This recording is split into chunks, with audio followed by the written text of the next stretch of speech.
Hello મિત્રો, સ્વાગત છે તમારું અમારા આ નવા વિડીયોમાં। દરેકનું હૃદય દ્રવી ઉઠે તેવી સત્ય ઘટના। એક વૃદ્ધ પોતાના દીકરા સાથે જમવા માટે એક રેસ્ટોરન્ટમાં આવ્યા। બાપ દીકરો બંને વાતો કરતાં કરતાં જમી રહ્યા હતા। જમતા જમતા વૃદ્ધના હાથ ધ્રુજવાથી ટેબલ પર અને એના પોતાના કપડા પર દાળ શાકના છાંટા ઉડતા હતા અને કપડાં ગંદા થતા હતા। આસપાસમાં જમી રહેલા બીજા લોકો આ જોઈને મોઢું બગાડે, પણ દીકરો દરેક વખતે પિતાની સામે જોઈને મધુર સ્મિત આપે। જમવાનું પૂરું થયું ત્યાં સુધીમાં પિતાના હાથ, મોઢું અને કપડાં ગંદા થઈ ગયા હતા।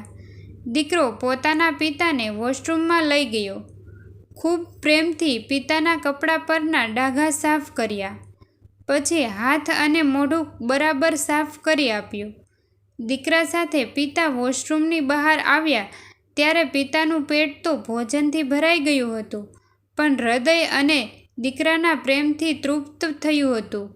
દીકરો બિલ ચૂકવીને ચાલતો થયો એટલે રેસ્ટોરન્ટમાં જમી રહેલા એક બીજા વૃદ્ધે એમને ઊભો રાખ્યો અને કહ્યું, બેટા, તારો આભાર કે તું અહીંયા ભોજન કરી રહેલા દીકરાઓ અને પિતાઓ માટે કંઈક મૂકીને જઈ રહ્યો છે।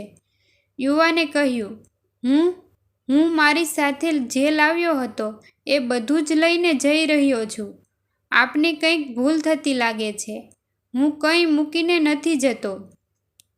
વૃદ્ધે ગળગળા થઈને કહ્યું, ના બેટા, કોઈ ભૂલ નથી થતી। તું અહીંયા બેઠેલા દરેક દીકરા માટે પ્રેરણા અને દરેક વૃદ્ધ માટે એક આશા મૂકીને જઈ રહ્યો છે।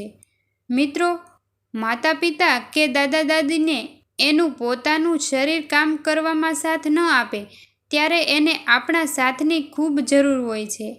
આવા સમયે જો આપણે એમની સાથે હોઈએ તો એના અડધા દુઃખનું વગર દવાએ જતા રહે છે। મિત્રો, વિડીયો ગમ્યો હોય તો લાઈક, શેર અને સબસ્ક્રાઈબ કરવાનું ભૂલશો નહીં। Thank you.